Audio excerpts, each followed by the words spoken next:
The 20th century French philosopher Jean-Paul Sartre called it mauvaise foi, or bad faith. The habit that people have of deceiving themselves into thinking that they do not have the freedom to make choices, for fear of the potential consequences of making a choice.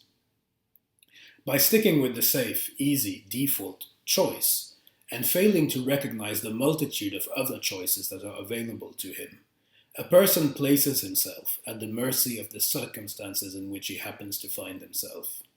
And so the person is more akin to an object than to a conscious human being, or in Sartrean terminology, more akin to a being in itself than to a being for itself.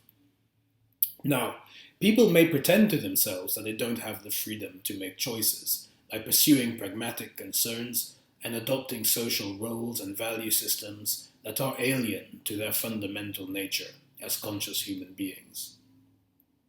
But to do so is in itself to make a choice, and thereby to acknowledge their freedom as conscious human beings. One example of bad faith that Sartre gives is that of a waiter who does his best to conform to everything that a waiter should be. For Sartre, the waiter's exaggerated behavior is evidence that he is in fact play acting at being a waiter, an automaton whose essence is to be a waiter. But in order to play act at being a waiter, the waiter must at some level be aware that he is not in fact a waiter, but a conscious human being who is deceiving himself that he is a waiter. Another example of bad faith that Sartre gives is that of a young woman on a first date. The young woman's date compliments her on her physical appearance, but she ignores the obvious sexual connotations of his compliment and chooses instead to direct the compliment at herself as a conscious human being. He then takes her hand, but she neither takes it nor rejects it. Instead, she lets her hand rest limply and indifferently in his, so as to buy time and delay having to make a choice about accepting or rejecting his advances.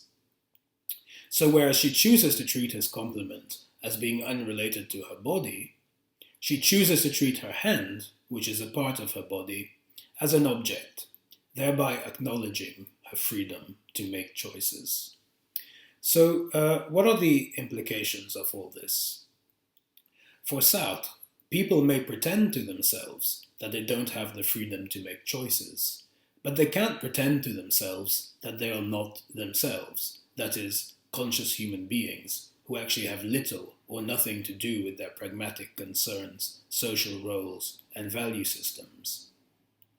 In pursuing such and such pragmatic concerns, or adopting such and such social roles and value systems, a person may pretend to himself that he does not have the freedom to make choices. But to do so is in itself to make a choice, namely that of pretending to himself that he does not have the freedom to make choices. Man, Sartre concludes, is condemned to be free.